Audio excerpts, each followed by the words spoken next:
We have a couple of co-hosts. Evelyn Kimber is here with Boston Vegetarian Society, and she'll have a chance to say a couple of words in just a moment. And Colin, who we're all very excited, and is a star attraction tonight, is here as well.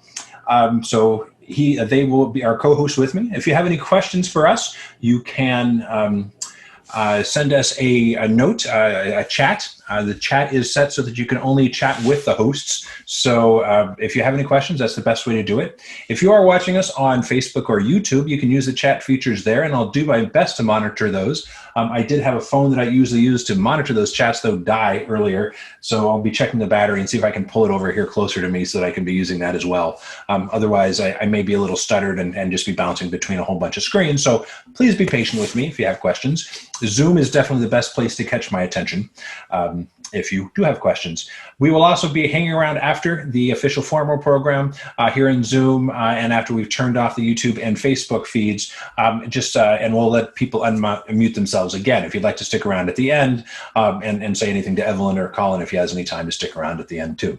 So I'm so glad you were all able to find us. I realized we are doing a great program all about gifts for the holidays, and that's what was inspired for tonight's program. I'm so glad we have our friend Evelyn from Boston Vegetarian Society joining us, who's helping us promote these programs. So Evelyn, why don't you, I'm so glad to have you see you, and you're coming to us live from Copley or thereabouts. Yeah.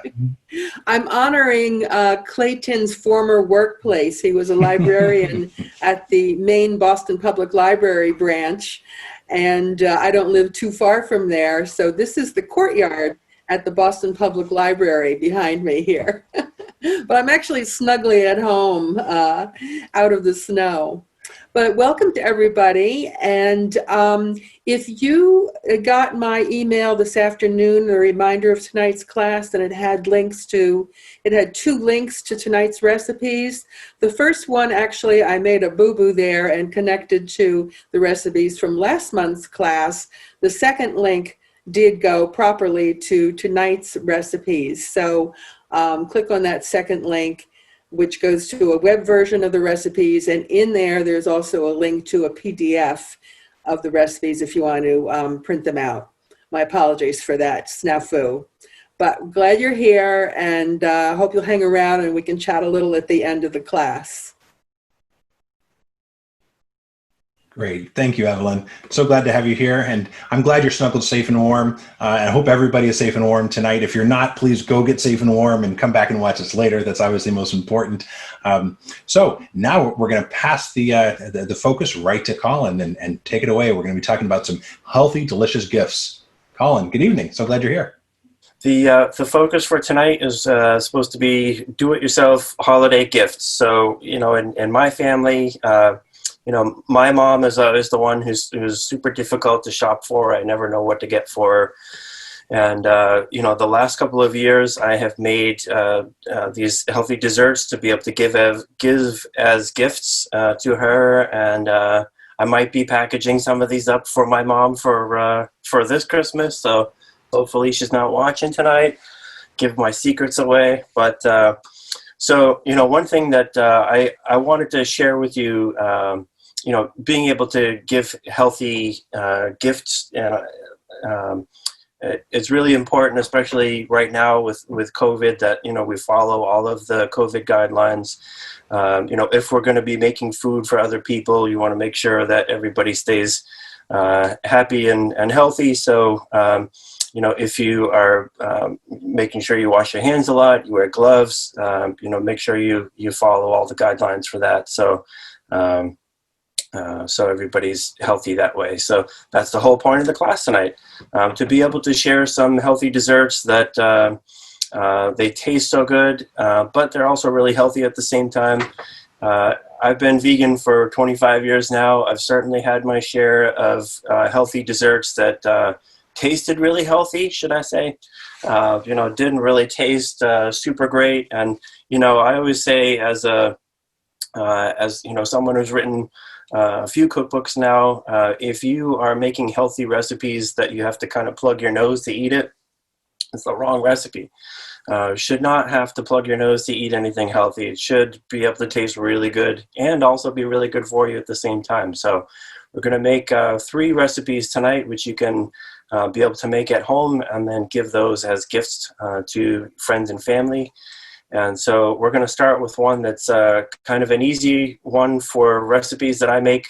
We're going to move to the next one is going to be kind of a little bit more involved. And then the last one definitely is an involved recipe, but we'll definitely walk through the whole thing. It's a great one to be able to do on video, because if you kind of read out how to do it, through the instructions, then it can be a little hard to picture everything. But beauty of the video is I'll be able to show you exactly how to do that. So like I said, I've been vegan for 25 years. I teach a lot of cooking classes, mostly for libraries throughout New England for the most part. And let's see, I've written the 2 cookbooks, so make my publisher happy here. I wrote the Healthy Vegan Cookbook that came out last year. And actually, these recipes that we're going to be doing tonight, these are actually in the cookbook. So these are some examples of the healthy desserts in the cookbook. And if you can see right on the back here, the pinwheels here, this is actually one of the recipes we're going to make tonight. So one of my favorite ones to be able to give as gifts, because those Blizzard rolls, they just look visually, they look great. And so also I have the smoothies that taste like Girl Scout cookies. So that just came out last month. So both of those are on Amazon, the print version, the ebook version. So those are available, just so you know. Also, Clayton put in the links for the class tonight. There's my website, colincooksvegan.com. And on that, there's a calendar of different events that I do, different classes. So, if you want to see some more classes after tonight, then you can do that. And then also, like Clayton said, I've done a number of classes here for Quincy Library, Thomas Crane. So you can go on the YouTube page, and the videos are there as well. So you can find the old classes that way. So I'm going to jump into the first recipe. You can see my Vitamix is like kind of hanging out in the background there. This is one of the few classes that I do where I'm not using my Vitamix. It's it's shocking. It's unbelievable. So the appliance of the day this time, I use a food processor for these 3 recipes. And actually, the only thing I wanted to say about this one is this is a 14-cup Cuisinart food processor. I definitely recommend, if you're going to get a food processor, that you would get one that has a large capacity, because if you have something smaller than this, then sometimes you end up having to, make it sort of in batches, like split it in half. And, that's kind of a pain to have to do that. It just takes longer, and so it's great to have something that's a large capacity unit. So I'm going to start with this one. And you can use a smaller one. It's totally fine. It just might take a little bit longer is all. Okay. So anybody who's been to my classes before knows that my vegan whole food sweetener of choice is, of course, medjool dates. So that's going to be kind of the base of this recipe here. And this recipe calls for 2 cups of medjool dates, which are approximately 16 dates. So I'll put those in here. So in the supermarket, there's really 2 different kinds of dates that you would find. Typically, there's medjool dates, which are kind of the larger, chewier ones. Usually they are pitted. Unless you go to Trader Joe's, then they have ones that are unpitted. The pits have been removed, unpitted. So you definitely want to make sure that there's no pits in here, because a food processor just breaks it down into small pieces that you're going to break your teeth on. So you don't want to do that. So there's medjool dates. The thing that I really love about the medjool dates is, it's different from using sugar or maple syrup or agave or anything like that. So, the medjool dates have all of the fiber in it. So, it is sweet, but it kind of slowly moves through, your system. So it's not going to be like sugar that just, hits you really quickly. So I'm going to use that. I'm going to use 1.5 cups of raw cashews for this as well. So people sometimes see this recipe. This, by the way, I've spaced it already. Orange chocolate energy bites is this one. So it's the wonderful taste of orange together with chocolate. It's such a great combination. This is actually one of my kids' favorite recipes. When my older son went off to college, then that was the first text I got from him was, "Dad, please send me some of these orange chocolate energy bites. He loves them so much." So this is a favorite one for them.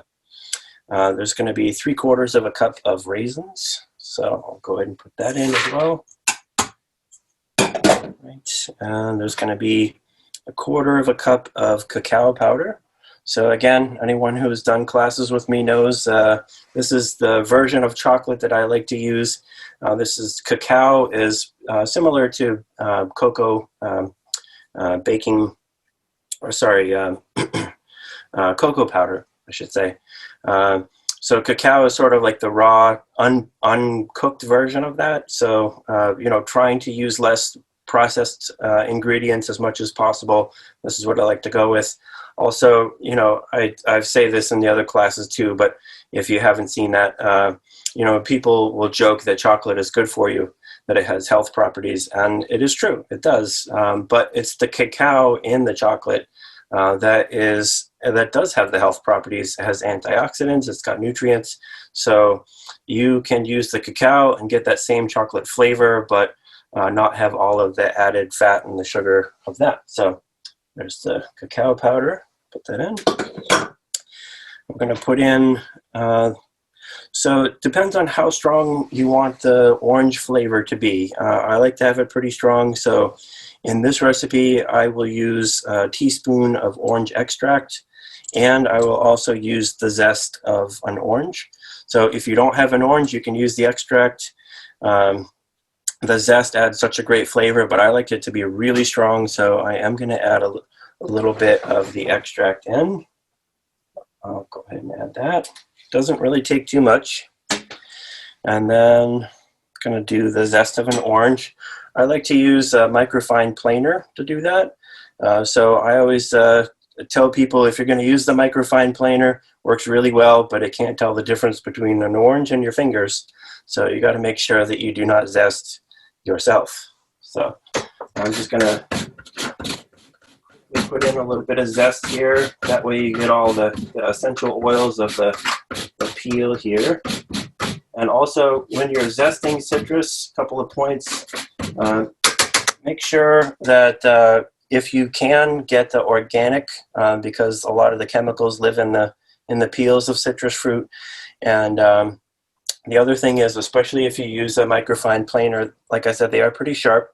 So you just want to make sure that you're getting the top layer of the zest off. You don't want to really kind of dig into it too aggressively, because if you really get into the white part of the zest, then there's the pith in that, and that's really kind of bitter. So you just want to kind of get the top layer off of that. So. And I assume fresh zest is always better than like an orange that's been sitting in a bowl for a month and is starting to get a little hard. Yeah, but it works. It works. You can do it. And this orange, I'm going to save this for a chocolate orange smoothie tomorrow morning. So I'll put that aside. And Colin, what is the name of that device you just used? Oh, this is a microfine planer.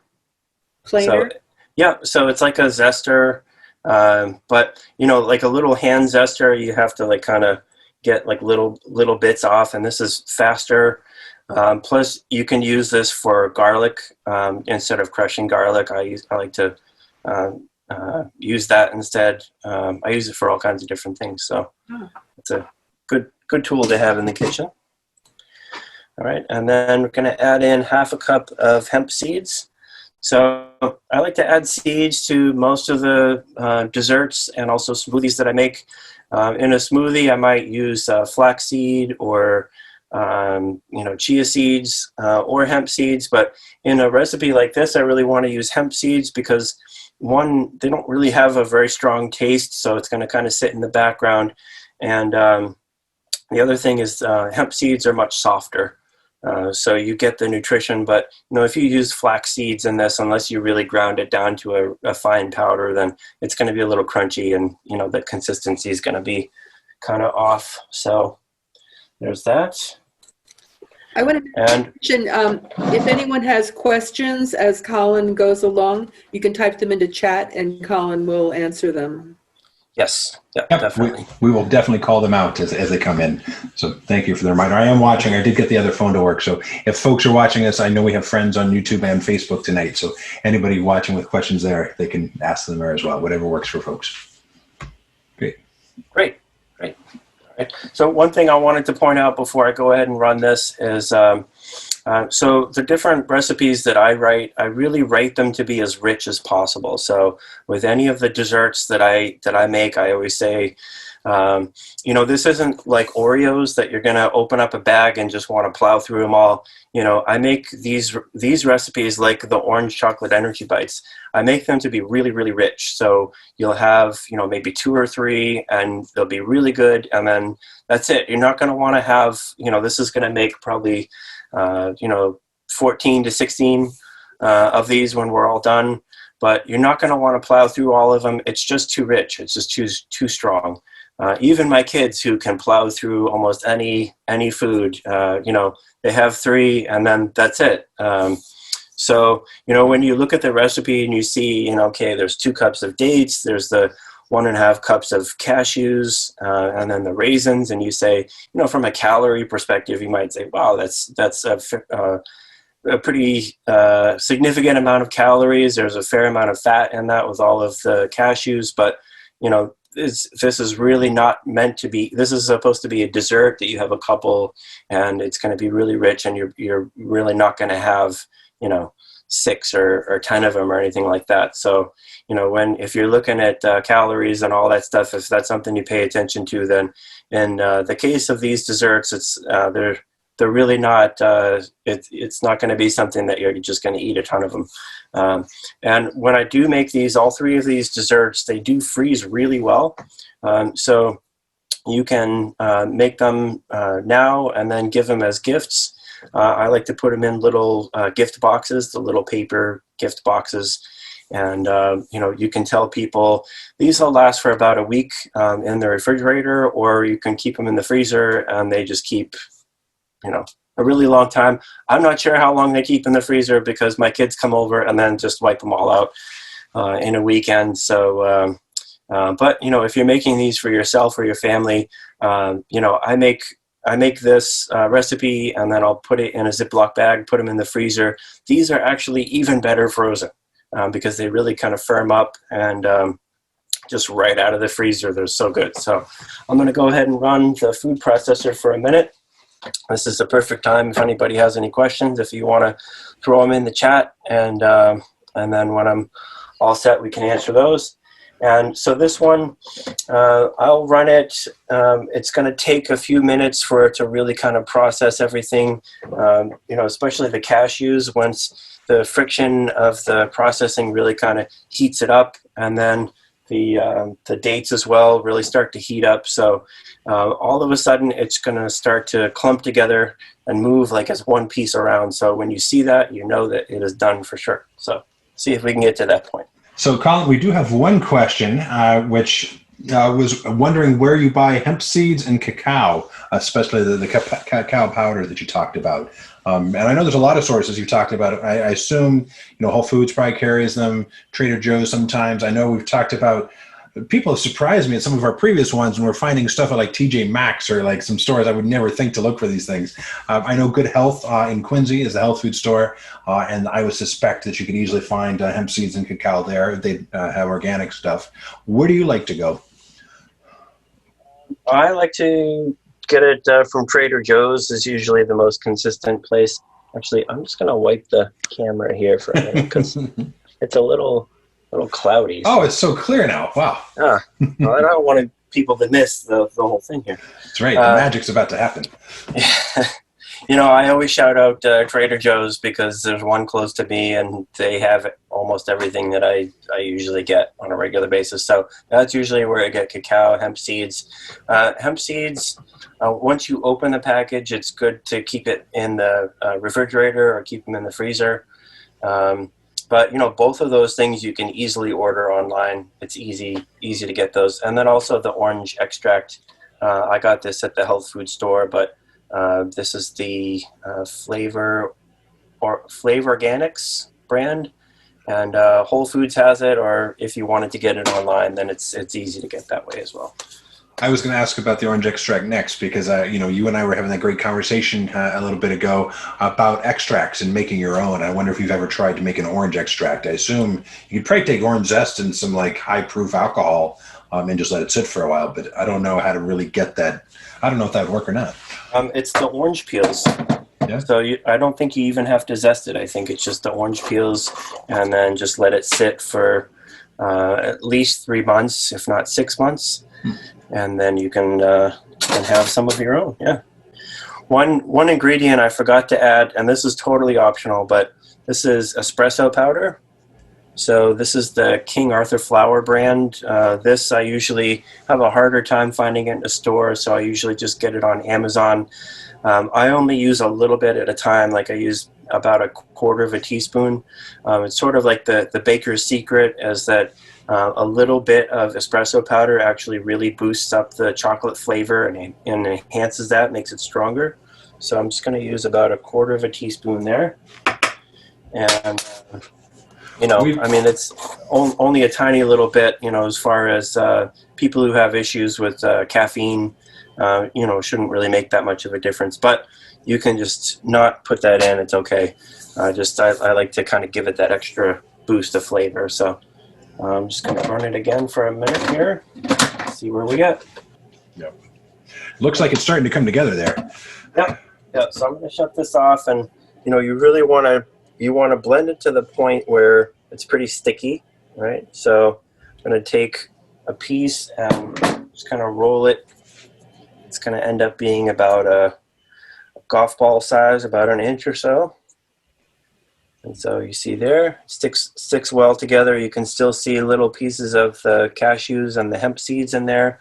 But my kids like to say that this tastes like an orange Tootsie Roll. They just love these, and they don't care that it's healthy. They don't care about the hemp seeds or nutrition or anything. It just tastes really good. They really like it. It tastes like an orange Tootsie Roll is all that they care about or need to say. So you don't need to watch me roll all of these out. So I will save that for later. But like I said, usually it makes about, depending on the size of how big you want to roll those, it's probably going to make about 16 or so. So I'll just go ahead and... I think in the recipes, I see that you called them at one point when we were talking about what you were going to make today, you called them chocolate orange balls or bites, I think. And then in the cookbook, I think they're the chocolate orange energy bites. Yeah. I think I may have at some point, if I were giving those as a gift, I may trick people and just say they're chocolate orange bites. And they can kind of appreciate that energy piece, because sometimes it depends on who your audience is. If people appreciate and want that extra energy boost, awesome. If people just want that decadent chocolate, just tell them you're giving them chocolate. Yep. And then they'll benefit from extra energy at the same time. Right. Yep. I also call them different things depending on who it is that I'm giving them to or making them for. I found that it's a little funny to make something like this for like a potluck or something, because if people will see, let's see, I just put it away now, but people will see these energy bites and they'll think that they're donut holes, and they'll have a bite of one and they'll say, wait a minute, this is something totally different, and you don't want anybody to be disappointed thinking that it's one thing and it turns out to be something else. But that's why you should use chocolate and not carob, because yeah, right. That's just a disappointment to everybody. I'm sure carob is fine if you're expecting carob, but I had people try that on me when I was little and try to always, try to substitute the carob in, and yeah, it was a constant disappointment, I have to say. Yeah. Which is sad. I think that's probably radically unfair to carob. It's probably perfectly good when it's treated on its own and given respect, but it should never try to masquerade as something else. Yeah. No carob in this book. No carob recipes here. Carob free. All right. Yeah. So I'm going to go ahead and move everything over to do the next recipe. So this one is going to be the gingerbread cookie bites. So, of course, this is gingerbread, such a holiday classic kind of taste. And so, what I tried to do with this recipe is I really wanted to try to recreate the taste of gingerbread, but without all of the sugar and everything, the extra stuff in there. And so, what I really found in making this recipe is, you look at what makes gingerbread taste the way that it does. It's really the spices that you put in, and it's the ginger. So if you use those spices and the ginger, and you use healthy ingredients instead, then you're going to get something that tastes like gingerbread, but it's really good for you. So I'm going to go ahead and start with that. Is this the circular one that you showed us earlier? Circular. The one that's in circles? Yes, it's going to be the same kind of. You hold that picture up again, because a lot of people have joined the class since you held up that picture. Oh, I'm sorry. No, they know what it's going to look like. The peppermint blizzard roll. That's going to be the last one. So okay. That's if you hang on, then we'll get to that one. Not this one. Okay. Yep. So sorry, I didn't understand what you meant. Okay, so there's a cup of quick oats, so we'll start with that. I like to use quick oats instead of rolled oats just because it's kind of broken down more finely already. And so it's just a matter of consistency. The oats really help to absorb the liquid that's going to be in this. So that's what I like to use there. There's 1 cup of the oats. Of course, going to use 8 of the medjool dates for sweetener for this one. So put those in. This one I'm going to use also a 1/2 cup of cooked sweet potato. So I usually like to boil up a couple of sweet potatoes cubed, and then I'll put them in a Ziploc bag and put them in the freezer. Sweet potatoes are, one of the most nutrient-dense foods you can have. They're great for you, nice and sweet. They taste great. And so I like to have some on hand, whether I'm going to put it in a smoothie for desserts, for a bowl meal for dinner, have something like that. It's great. So I'm going to add that in there. And this one, I'm going to add four squares of graham crackers. So, as far as processed ingredients go, this one is not a required ingredient for this, but I really like the flavor that it adds to it. And usually, if you look for graham crackers, they're in the sweet section. These are usually the least sweet of all of the things in that section. So, you don't have to use it, but I do like to put it in just to give it a little extra flavor, and also it helps to absorb some of the liquid as well. Next, we're going to put in 2 tablespoons of hemp seeds. So there we go with those. And I'm going to put in 1 inch of fresh ginger. So I always have some fresh ginger root in the refrigerator. And so I cut this up already. I chopped it up. You definitely want to make sure when you're using the food processor that you blend this long enough so that it's going to break up the ginger really well, so you don't end up with these bites with chunks of ginger in it, because that's kind of it's a bit of a surprise.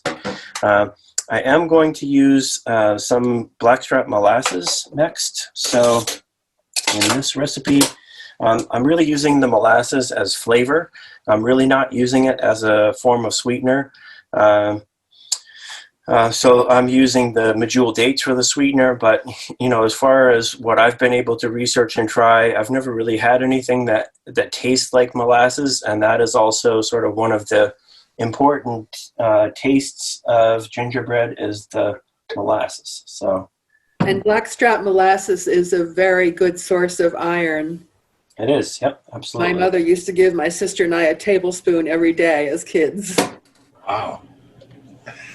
Hey, Colin, there's a quick question. If you were going to leave out the graham crackers, what kind of substitutes would you use for those?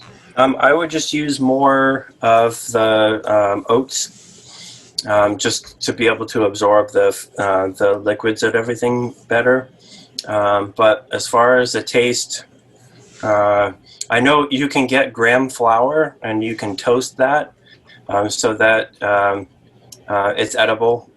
so that you can put it in this as well, and that's going to give it, as long as you toast the graham flour, don't use it raw, but if you toast it, that it kind of gives the same kind of nutty kind of graham taste. So that is an alternative. Nice. So, There's also a question about the ginger and substitutions for the ginger. So if you could use ginger juice or ginger powder instead of the fresh root ginger. Yeah. Oh, yeah. You could definitely use ginger powder for sure. Yeah. Cool. It's just for these, I like to have a really strong ginger taste. So I'm using the fresh, but you can definitely use the powder if you wanted to. Cool. Yep. So as far as the spices go, this is kind of a combination of different ones I already put in. So there's a teaspoon of cinnamon. There's half a teaspoon of ground nutmeg in here. There is a half a teaspoon of sea salt. And of course, people know that I like to use the Redmond real salt for the salt in recipes. And that's something you can get at Whole Foods usually, or order that online. But that's what I prefer to use for a brand. And then also there's an eighth that goes a long way, so just a little eighth of a teaspoon there. And then I'm going to use about a teaspoon of vanilla extract here. Put that in. There you go. So this is why I don't do the peanut brittle, is I just kind of like splash things in, and you know, if I put a little too much, too little, then it's not going to make any difference. So I'm going to go ahead and blend this up. All right. And there's been a couple of questions. A couple of questions about molasses, wondering if there's a decent substitute that you found for molasses. I know that barley malt syrup is something that I've used. It's kind of similar, has a kind of a dark, sweet flavor. It's not quite the same as molasses, but if you didn't want the sugar or were looking for, I mean, there's still sugar in malt syrup. I don't know if you've had any luck with other substitutes for molasses before in the same. I suppose brown rice syrup Sure, could see that. would also be nice and thick and have a nice flavor to it. Yeah. It's not going to taste like molasses. And, you know, from a sugar standpoint, you know, unlike blackstrap molasses, brown rice syrup, I don't believe it really has much of a nutritional benefit to it at all. I bet you could use maple syrup probably too. I would have a different flavor profile, but it could be. I always like using maple syrup.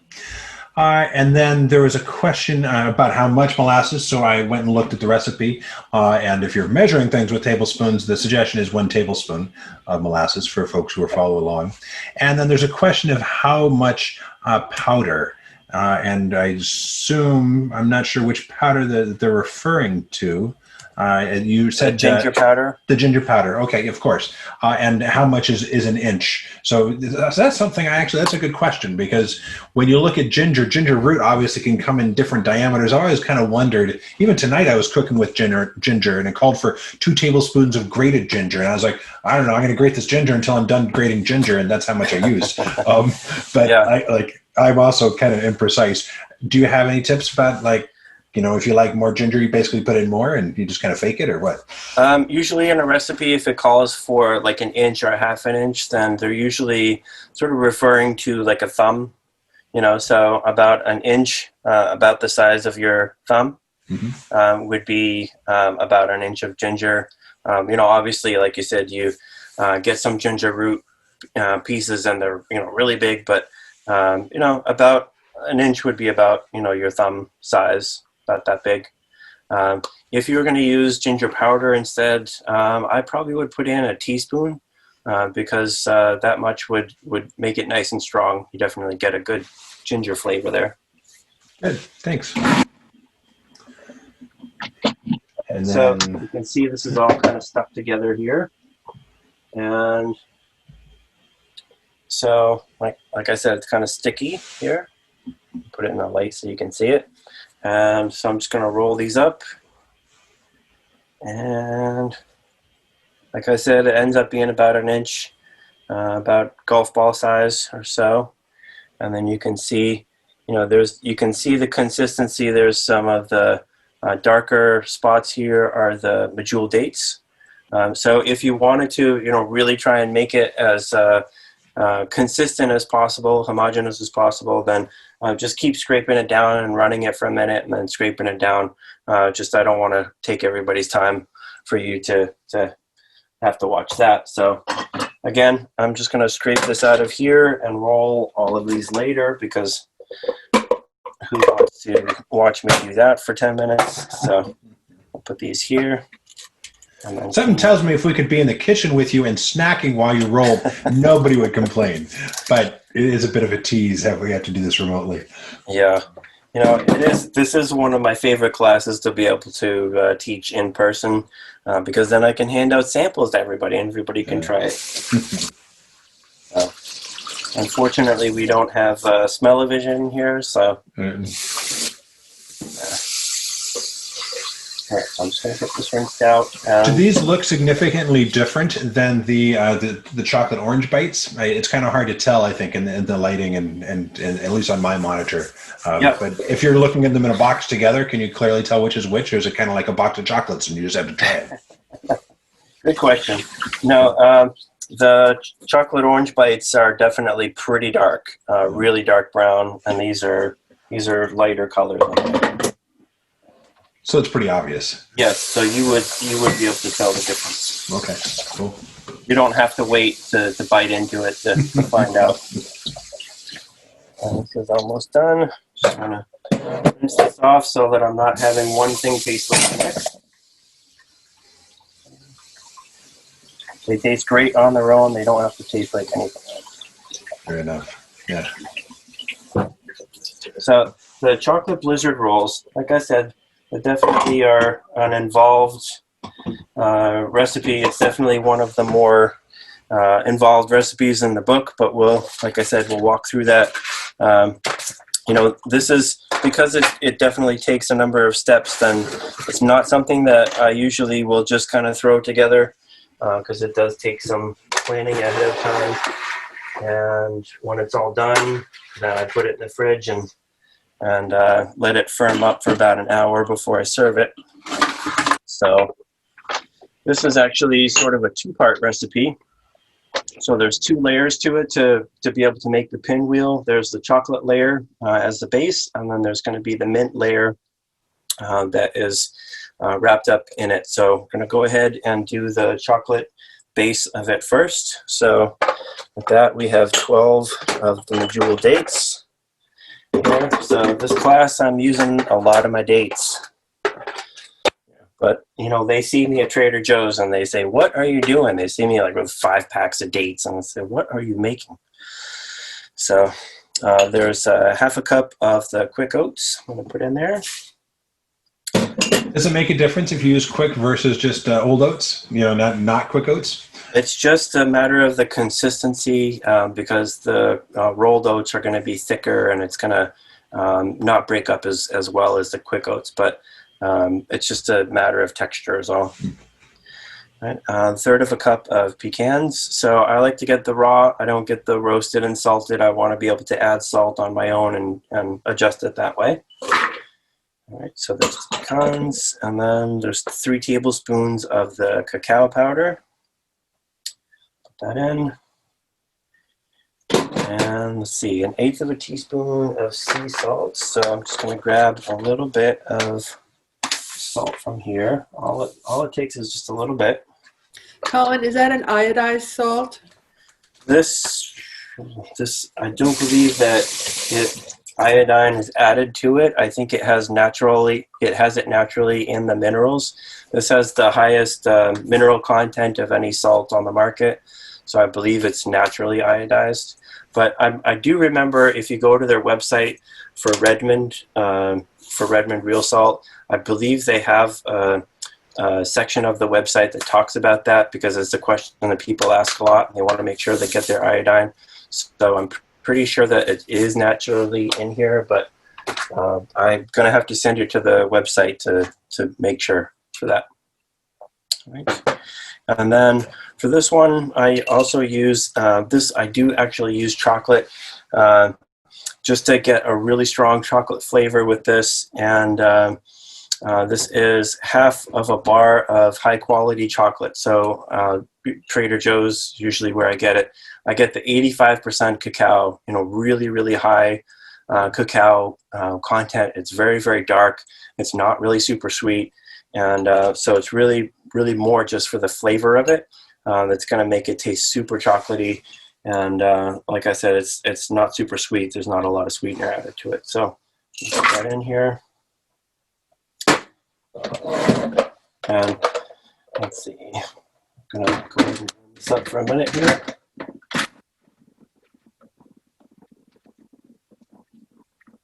So there's a question. Was going and reading the Redmond webpage. There was a question about whether you can use almonds instead of pecans or other nuts. Yes, you can use almonds or other nuts in here. Probably what I would go with is a softer nut like cashew. If you use walnuts, then walnuts have kind of a strong flavor to them, so it's going to change the way that it tastes. Almonds, I wouldn't typically use them in this recipe because you're really wanting it to be crumbly, and you want the nuts to really kind of blend in. And since almonds are kind of a harder nut, then it's not really going to blend in as well. I wonder how hazelnuts would work. Those are... I think those would work pretty well, but again, they have a really strong flavor to them. Yeah. So to me, it would be kind of distracting in this recipe, but if you really love hazelnuts, then you can use that for sure. That's fair. I am tearing off a piece of parchment paper here. I'm going to use that to roll the base out on, just so you're aware that's what I'm doing here. I noticed in this recipe, even though there's the cacao powder, there's no espresso powder. Have you tried putting espresso powder in this to see if... I have, yeah. Again, it's totally optional. 1/4 teaspoon, you can throw it in and just make it a little bit stronger too. Yep. Cool. And I was, if anybody wants to read about Redmond Salt, it's redmond.life actually is their site. And they have all sorts of information. It's a pretty nice looking website. So they address, I guess it's in the FAQs. I couldn't find the exact piece, but they are, I don't know, interesting. I'll have to learn and read more about the salt later. With this one, I'm trying to blend it. I'm just going to take a little bit more time. I'm really trying to break everything down as much as possible. So when I take the top off, if you blend it enough because of the friction, it's actually going to be steaming a little bit. It's going to be hot because I really want it to be able to roll out really nice and even and not be crumbly anymore. So I want it to really stick together well. At least this is one of those recipes, Colin, that you don't have to be regularly stopping it and scraping the sides. When I use our food processor, I find some recipes you have to constantly, you buzz it, and I have to just pulse it and then take a spatula and scrape the sides and pulse and scrape the sides. And it can be really time consuming. Sometimes maybe I should just pull it out and do it by hand, but you can never do this kind of chopping. I mean, it would take you forever to do this kind of work, to try to do it by hand. I can't even imagine. So. I can see that it is hot. It's getting there. So ultimately, if I was doing this at home and not for a class, then I would just run it and run it and run it and run it just to make sure that it is nice and broken down. But in the interest of time, as we are getting to 8 o'clock, and this is a complicated recipe, and I just want to show everybody. I'm going to do the fast version of it here. So I'm going to roll this out as a base layer, and I'm just going to turn down a little bit so you can see basically what I'm going for is like an 8-inch by 8-inch square, and I just kind of press it out into the shape that I want it to be in. And so if you've ever rolled sushi before, like nori rolls, then it's going to be pretty similar to that, actually. And what I like to use for this is the small rolling pin. So this is actually an Indian rolling pin. I got at an Indian food store. I really like this because it's really nice and light. And, it's not going to be, like for this, to use a heavy roller, like the granite rollers or something, the big wooden ones, it's probably going to be too heavy because you're really just trying to get it rolled out and kind of stuck together here. So you can see it's kind of a process, everything is heated up, so it's really starting to stick together. And like I said, this is a little bit crumbly, so ideally I would really want to blend it further, process it further. But how thin are you trying to roll it? I'm trying to just get it thin enough, but not so thin that it really starts to break apart. So I think you just got to kind of do it by feel. As thin as you can get it, basically. It'll start breaking apart if you do it too thin. Okay. Yeah, and also, when you roll it out, then it's helping to make the whole thing consistent in the thickness as well, so that you're not having bumps in the middle, ridges in the middle. And if you do accidentally roll it too thin, you can obviously just kind of throw it together. And there's no gluten in this, so you don't need to. Was it gluten? No, I don't think there was any gluten in this, was there? So you don't need to worry about overworking it. That's not going to be a problem. Right. Yeah. And the only recipe that we're doing tonight that has gluten is the graham crackers, but you can just buy gluten-free graham crackers too. Sure. All right. And so I have that, and I'm gonna move it off to the side. Like you can kind of see, it's a little crumbly, but it'll work. And then we're going to go ahead and make the next layer. Make sure that you rinse out the food processor really well, because this next layer is the mint, and it's going to be kind of like a light white-green color. So you don't want any of the chocolate left over for that to make it a darker color. And so the inspiration for this recipe was really... I really wanted to try to make a. Put it up here. I wanted to try and make a York peppermint patty. So I wanted it to be really strong mint and really strong chocolate flavor, but I wanted to be able to do that with using healthy whole food ingredients as much as possible. So I worked on this recipe quite a bit, and my kids were subjected to this many versions of this, as they would happily tell you.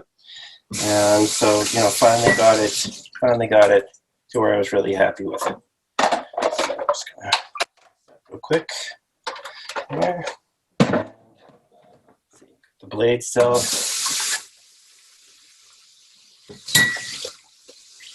You could also, if you didn't want to get ambitious with rolling this, if you didn't want to have it if you didn't care about how it looks and you wanted to just blend all of these ingredients together, then you can make bites out of this, and that would be much simpler. But, part of the fun of doing this recipe was to try and just kind of do it in a different form.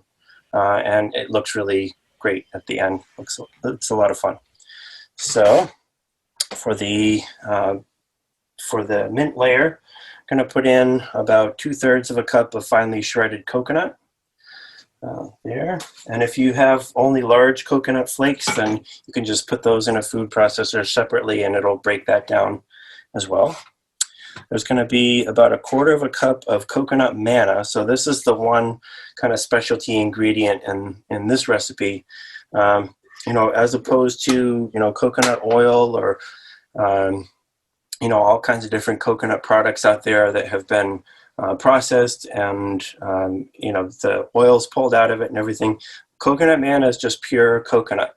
So from a whole foods perspective, coconut manna adds great flavor, and it also adds some fat to it, which in this recipe we really need to be able to have that.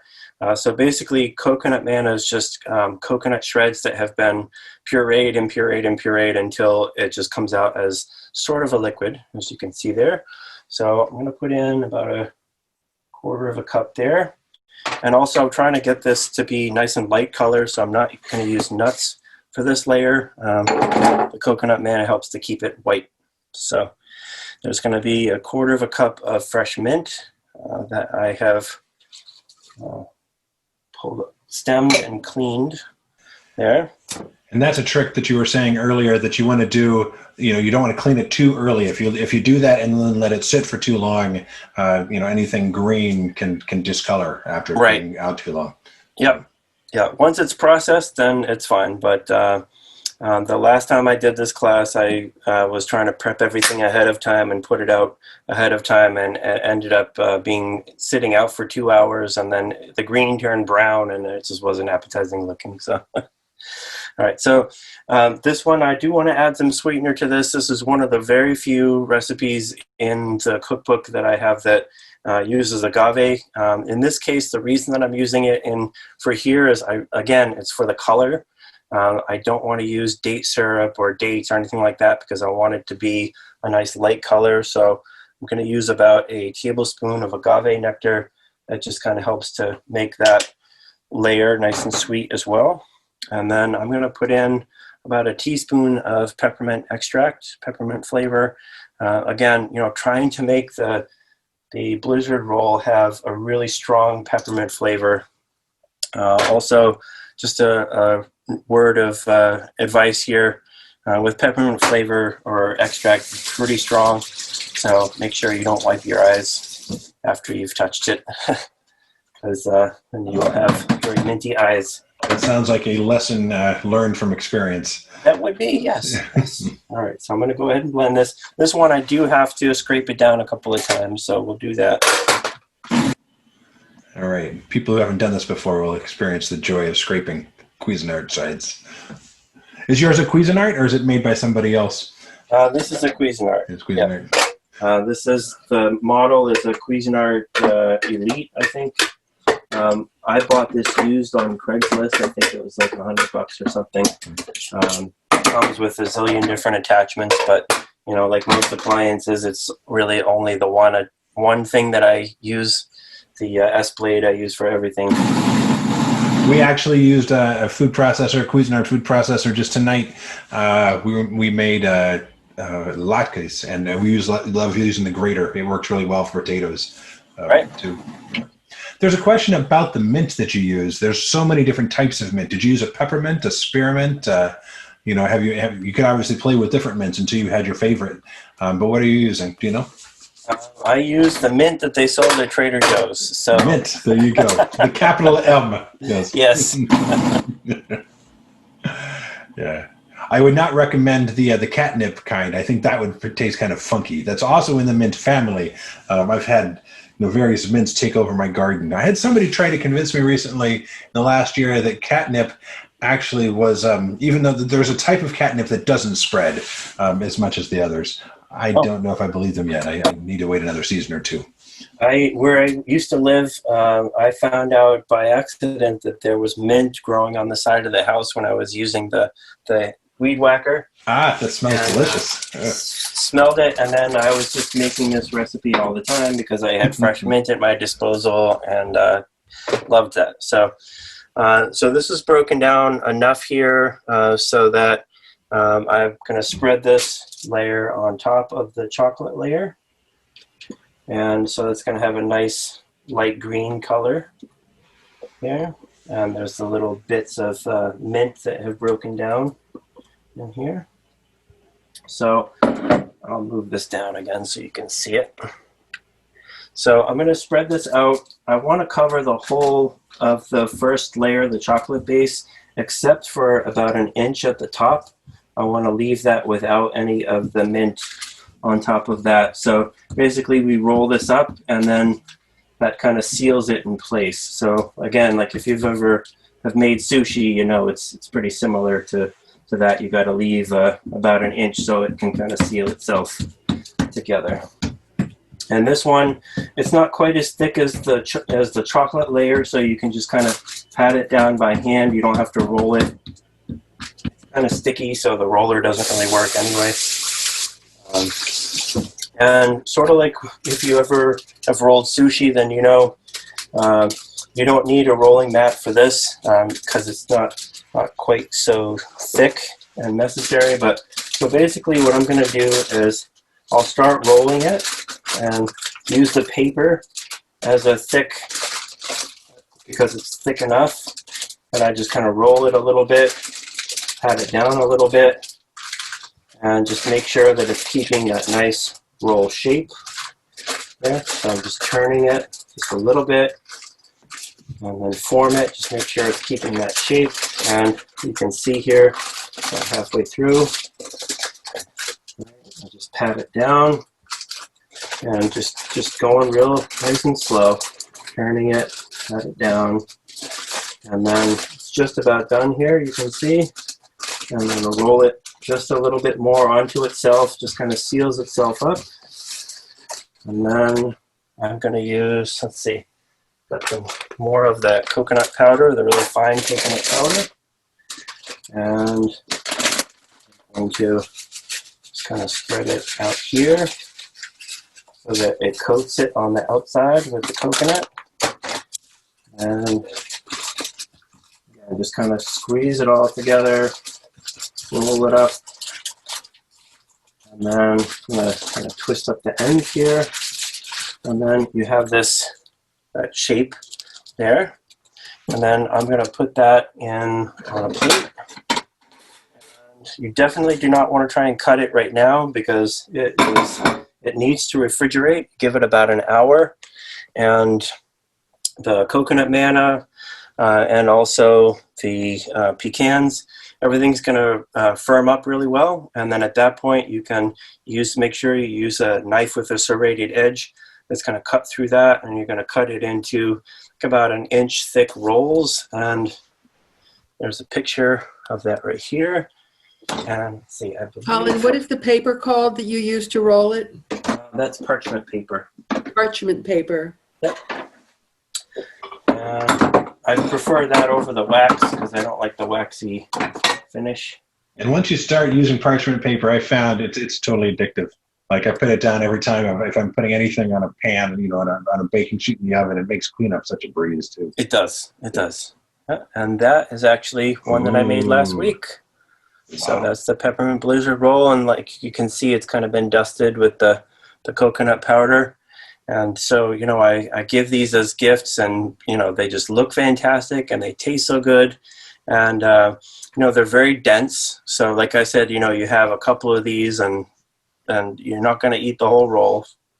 And, the thing like in the cookbook, these are made as desserts, but they're really healthy snacks. So, it's all healthy whole food ingredients. So, you can have this for a dessert, you can have it for a snack, you can even have it for breakfast. What's better than dessert for breakfast? Like I kind of joke with some of these, like the chocolate orange bites. That is basically a smoothie, just without the water added to it yet. So you could it has all the same ingredients practically. So you could take the orange chocolate bites and maybe like 4 of them, put them in a blender with 2 cups of water, and you can make an orange chocolate smoothie out of it. So it's like it's so versatile. There's so many different things you can do with it. So, but you go through all the trouble to make the chocolate blizzard roll, you have to eat it like that.